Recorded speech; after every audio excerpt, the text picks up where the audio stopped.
సంక్రాంతి భోగి శుభాకాంక్షలు తెలియజేస్తూ ఇవాళ ఈ రాష్ట్రంలో ఏమి జరుగుతుందనేది ఇలా మీ ద్వారా యావత్ తెలంగాణ ప్రజలందరికీ కూడా తెలియజేస్తా ఉన్నాను. రోజు రేవంత్ రెడ్డి గారు బీఆర్ఎస్ పార్టీ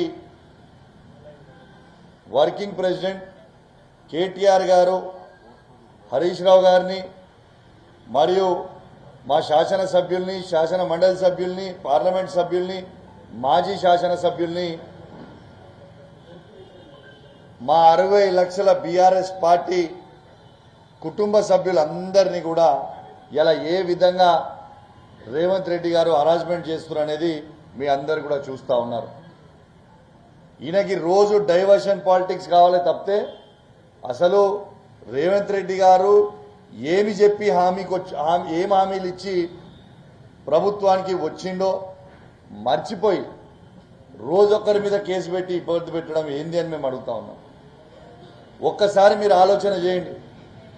రేవంత్ రెడ్డి గారు మీరు ఇచ్చిన 6 గ్యారంటీలు ఎటుపోయినాయి అని మేము అడుగుతా ఉన్నాం.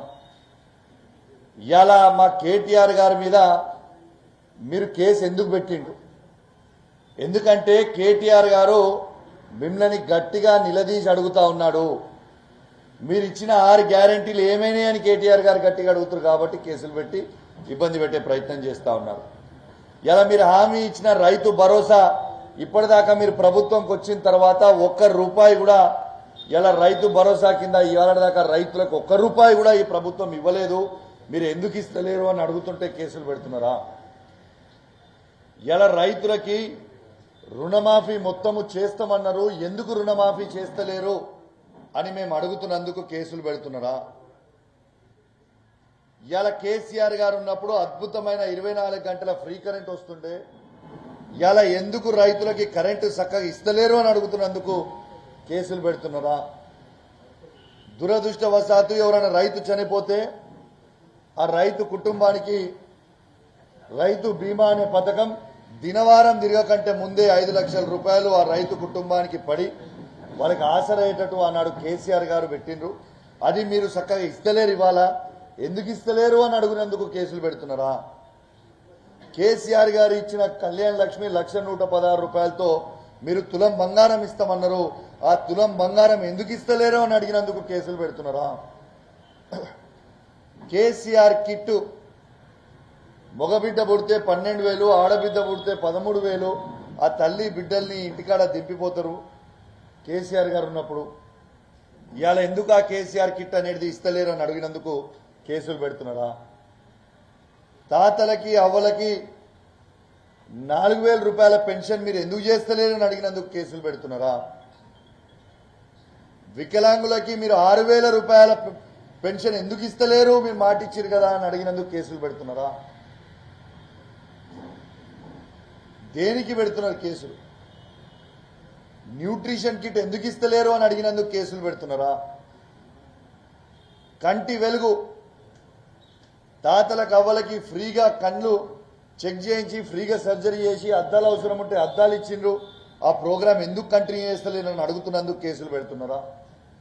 మరి ప్రతి అక్కకి ప్రతి చెల్లెకి 18 ఏళ్లు దాటిన ప్రతి మహిళకి మీరు ₹2,500 ఇస్తామని చెప్పిండ్రు. ఆ ₹2,500 ఎందుకు ఇస్తలేరు ప్రతి మహిళకని అడిగితే కేసులు పెడుతున్నారా? దేనికి పెడుతున్నారు కేసులు అనేది మీరు చెప్పాలని మేము అడుగుతా ఉన్నాం. ఇవాళ అసలు ఫార్ములా ఈ అనేది ఒక లొట్టపీసు కేసుని తీసుకొచ్చి కేటీఆర్ గారి మీద పెట్టింది. అసలు వాట్ ఈజ్ ఫార్ములా ఈ? మీ ద్వారా మొత్తము తెలంగాణ ప్రజలకు ఒకసారి తెలవాలి. అసలు ఫార్ములా ఈ అంటే ఏంది? ఫార్ములా ఈ అంటే ఎలక్ట్రిక్ కార్స్ది ఒక రేసింగ్ జరుగుతూ ఉంటుంది ప్రపంచవ్యాప్తంగా. ఈ రేసు కోసము భారతదేశమే కాకుండా ప్రపంచవ్యాప్తంగా ఈ రేసు కోసము పోటీ పడుతూ ఉంటారు. మా రాష్ట్రంలో చేయాలా లేకుంటే మా దేశంలో చేయాలి, అని రేసుల కోసం పోటీ పడుతూ ఉంటారు. అట్లాంటి రేసుని కేటీఆర్ గారు ప్రపంచవ్యాప్తంగా కొట్లాడి తీసుకొచ్చి వాళ్ళని కన్విన్స్ చేసి హైదరాబాద్కి తీసుకొచ్చి ఆ రేసుని తీసుకొచ్చి పెడితే ఇలా రేసు వెళ్ళిపోయేలాగా చేసిండు రేవంత్ రెడ్డి. అసలు రేవంత్ రెడ్డి గారు ఎంత తుగ్లక్ పాలన అంటే ఒక్కసారి మీకు క్లియర్గా చెప్తా. ఇలా ఫార్ములా ఈ అనేది హైదరాబాద్ వచ్చిన తర్వాత ప్రభుత్వ నిధుల నుంచి 40 కోట్ల రూపాయలు కట్టినాం. స్పాన్సరర్ని గ్రీన్ కో అనే కంపెనీని స్పాన్సర్షిప్ పెట్టించి ప్రైవేట్గా 110 కోట్లు స్పాన్సర్షిప్ చేయించడం జరిగింది. దీంతో హైదరాబాద్కి కానీ తెలంగాణకు కానీ ఎంత లాభమైందో ఒక్కసారి మీ అందరు కూడా తెలవాలి కాబట్టి చెప్తా ఉన్నా. ప్రభుత్వం నుంచి మనం 40 కోట్ల రూపాయలు పెడితే డైరెక్ట్గా ప్రభుత్వ అకౌంట్లో 71 కోట్ల రూపాయలు డైరెక్ట్గా మన అకౌంట్లో పడ్డాయి, క్రెడిట్ అయినాయి. మీకు డైరెక్ట్గా మా మాజీ ఆర్థిక శాఖ మంత్రి వర్యులు హరీష్ రావు గారు మీ అందరికి కూడా చూపించడం జరిగింది. మరి 40 కోట్లు పెట్టిన ప్రభుత్వం నుంచి 71 కోట్లు పెడితే వస్తే లాభమైనట నష్టమైనట ఒక్కసారి మీరు అందరు కూడా ఆలోచన చేయండి. దీంతో పాటు నెల్సన్ సర్వే రిపోర్ట్, అదేదో మేం పెట్టింది కాదు, మేం చేసింది కాదు, ప్రపంచవ్యాప్తంగా నెల్సన్ సర్వే రిపోర్ట్ అనేది చేస్తూ ఉంటే వాళ్ళు అఫీషియల్గా రిపోర్ట్ ఇచ్చిర్రు. హైదరాబాద్ రాష్ట్రానికి, తెలంగాణ రాష్ట్రానికి హైదరాబాద్లో 700 కోట్ల రూపాయల లాభం ఇవాళ తెలంగాణ ప్రభుత్వానికి వచ్చింది, డైరెక్ట్గా ఇండైరెక్ట్గా అని చెప్పింది. మరి ఈ రేసు వల్ల లాభమైనట్ట నష్టమైనట్ట అని చెప్పి నేను అడుగుతా ఉన్నాను. అసలు కేటీఆర్ గారిది బ్రాడర్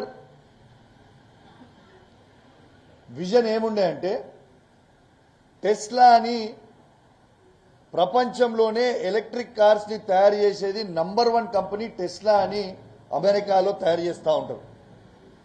ఆ కంపెనీని ఒక 4 ఏళ్ళు ఫార్ములా ఈ రేస్ని చూపించి టెస్లా కంపెనీని హైదరాబాద్కి తీసుకొని వచ్చి 50,000 కోట్ల రూపాయల ఇన్వెస్ట్మెంట్ హైదరాబాద్లో పెట్టి ఒక యువతకి 1,00,000 ఉద్యోగాలు క్రియేట్ చేయాలనేది గొప్ప ఆలోచనతోని కేటీఆర్ గారు ఫార్ములా ఈని తీసుకొని వస్తే ఇవాళ ఫార్ములా ఈని రద్దు చేయించి ఇవాళ తెలంగాణలో ఉన్న యువతకి 100% రేవంత్ రెడ్డి గారు అన్యాయం చేసిండు అని చెప్పి సందర్భంగా చెప్పక తప్పదు అని చెప్పి సందర్భంగా తెలియజేస్తా ఉన్నాను. ఇలా రేవంత్ రెడ్డి గారి వ్యవహారం ఎట్లా ఉన్నదంటే రేవంత్ రెడ్డి గారు ఓటు నోటు కేసులో దొరికిన దొంగ కాబట్టి, రేవంత్ రెడ్డి గారు చిప్పకూడు తిన్నాడు కాబట్టి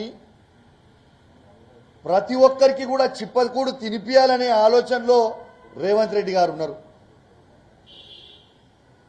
కానీ కేటీఆర్ గారు ప్రపంచం మొత్తం చూసిండు కాబట్టి ప్రపంచానికే తెలంగాణని చూపించాలనుకుంటుండు కేటీఆర్ గారు. ప్రపంచమంతా చూసిన కేటీఆర్ గారికి చిప్పకూడు తిన్న రేవంత్ రెడ్డి గారికి ఇదే డిఫరెన్స్ అని చెప్పి సందర్భంగా తెలియజేస్తా ఉన్నాను. అసలు రేవంత్ రెడ్డి గారికి ఏమైనా ధమాక్ ఉన్నదా లేదా అని నేను అడుగుతా ఉన్నా. ఇవాళ బాజాబ్తు కేటీఆర్ గారు బహిరంగంగానే చెప్పిండు, కేసు పెట్టక ముందే చెప్పిండు, yes as a cabinet minister నేను డిసిషన్ తీసుకున్న పాలసీ డిసిషన్గా 55 కోట్ల రూపాయలు ఎస్ నేను ఫార్ములా ఈకి నేను పంపినా అని చెప్తుండు, బాజాబ్తు చెప్పిండు. కేటీఆర్ గారు అఫీషియల్గా మేము ప్రభుత్వం నుంచి పంపినామని కేటీఆర్ గారు చెప్తున్నారు. వాళ్ళు ఫార్ములా ఈ వాళ్ళు అఫీషియల్గా మాకు ముట్టినాయి 55 కోట్లని వాళ్ళు అఫీషియల్గా రిటర్న్గా మేలు మన కాంగ్రెస్ ప్రభుత్వానికి అఫీషియల్గా పెట్టిండ్రు. మరి ఇటు కేటీఆర్ గారు పంపినా అని చెప్పిండు, వాళ్ళు పైసలు ముట్టినాయని చెప్పిండు. మరి ఇలా కరప్షనే లేనప్పుడు ఏసీబీ ఎక్కడి నుంచి వస్తుంది, ఈడీ ఎక్కడ వస్తుంది? What is ACB? Anti corruption bureau. అసలు కరప్షనే లేనప్పుడు ఏసీబీ కేసు ఎట్లా పెడతారు, ఈడీకి ఎట్లా అడుగుతారు? ఒకసారి తెలంగాణ ప్రజలు ఆలోచన చేయండి. మరి ఇంత నిజాయితీవంతుడు అయి ఉంటే మరి రేవంత్ రెడ్డి గారు ఆ ఫార్ములా ఈ సీఈఓ వచ్చి రేవంత్ రెడ్డి గారిని వచ్చి కలిసింది డిసెంబర్ 13 నాడు. ఆ ఫోటో ఎందుకు బయట పెట్టలే? మరి ఆ ఫార్ములా ఈ కంపెనీ అనేది పైసలు మాకు ముట్టినాయి అని అఫీషియల్గా మెయిల్ పెట్టింది ప్రభుత్వానికి, అది ఎందుకు బయట చెప్పలే? మళ్ళా దీంట్లో తప్పు చేసి ఉన్నాము అని మీరు అనుకుంటుంటే కేటీఆర్ గారు 4 గోడల మధ్యలో ఎందుకు, అసెంబ్లీలోనే చర్చ పెడదాం, 4 కోట్ల తెలంగాణ ప్రజలు మొత్తం కూడా చూస్తారు కదా. మరి నిజంగా కేటీఆర్ గారు తప్పు చేసి ఉంటే మరి అసెంబ్లీలో చర్చ పెట్టి మొత్తం కేటీఆర్ గారు ఇది చేసినని చెప్పొచ్చు కదా, ఎందుకు చెప్పలే? మరి దీని వెనుకనే మీరు రేవంత్ రెడ్డి గారు ఉద్దేశం ఏందో మీకు అర్థం కావాలి. సరే, వాళ్ళు అనేది ఏంటిది? ప్రొసీజర్ ల్యాబ్స్ అని అంటున్నారు. నాకు తెలిసినంత వరకు ప్రొసీజర్ ల్యాబ్స్ కూడా లేదు. సరే, ఒక నిమిషము నిజమే అనుకుందాం. అగర్ ప్రొసీజర్ ల్యాబ్స్ ఉంటే అది ఎవరిది తప్పు? చీఫ్ సెక్రటరీ గారు, ప్రిన్సిపల్ సెక్రటరీ గారు ప్రొసీజర్లు చూసుకుంటారు, కానీ ఏ కేబినెట్ మంత్రి ప్రొసీజర్స్ చూడడు. మంత్రి అనేటైనా పాలసీ డిసిషన్ మాత్రమే తీసుకుంటాడు తప్పితే ప్రొసీజర్స్ అన్ని కూడా చీఫ్ సెక్రటరీ తీసుకోవాలి. మళ్ళా నువ్వు